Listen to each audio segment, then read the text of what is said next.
European Union, 4 different territories can be distinguished.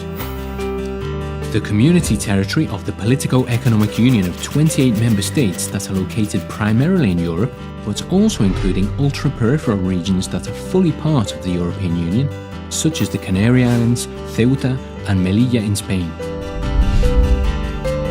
The Customs Territory of the Community, which is the geographical area in which the Community Customs legislation is applied.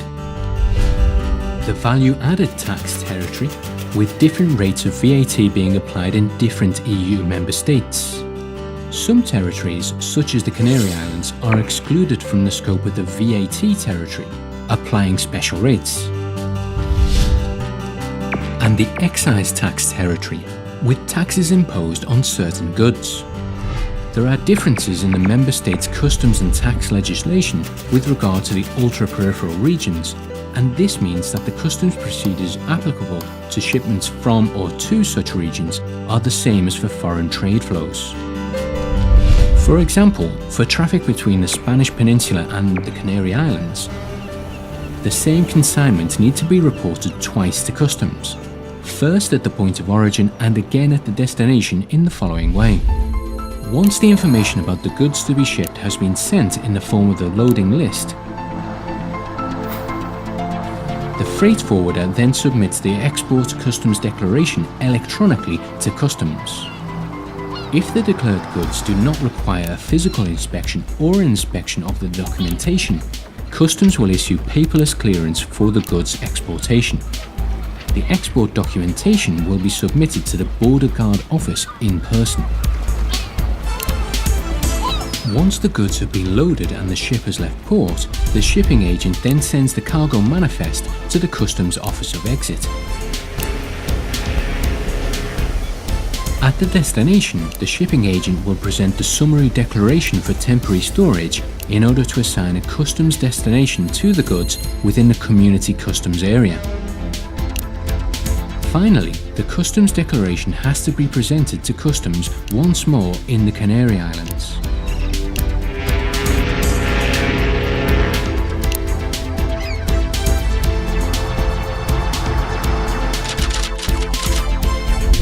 At present, shipping agents manually process the documentation received from the customs agents regarding the export SAD, and they complete all the necessary information to create the cargo manifest. The export documentation is then submitted to the Border Guard Office in person. Manually processing this information is time-consuming and a source of errors. The information compiled at point of departure is sent by email when shipments are made between different companies. This information is typed manually and is reported again in the Canary Islands.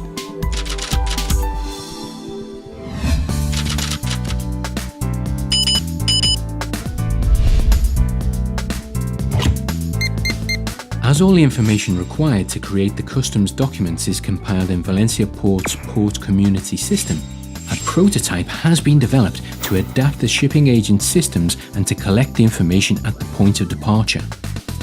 At the point of destination, this prototype allows this information to be extracted and used to create the required documents without having to type out the information already compiled at the point of origin.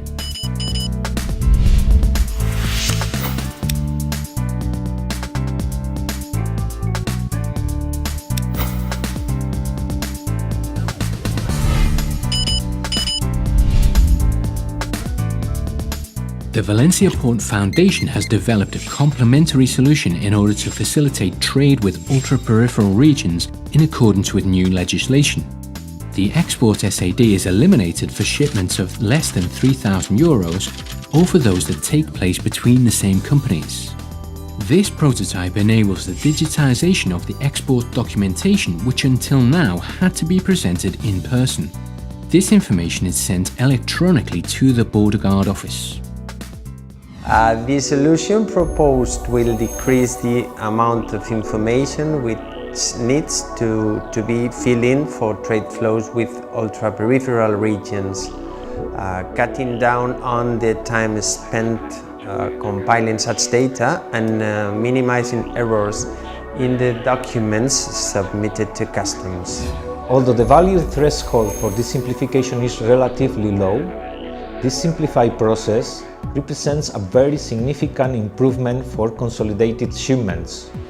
Small and medium-sized enterprises will also benefit considerably from it. Well, the solutions adopted will reduce the need for manual data entry and so help to prevent mistakes that can lead to fines or negatively impact on the relationships with our customers and service providers. Implementing these prototypes instead of continuing to use current procedures will be a profitable initiative for agents involved, resulting in a net present value (NPV) of €2.2 million over a period of 10 years. The payback period for the investment is less than 1 year. For every euro of 10T co-funding received, €12.42 of net benefits will be generated.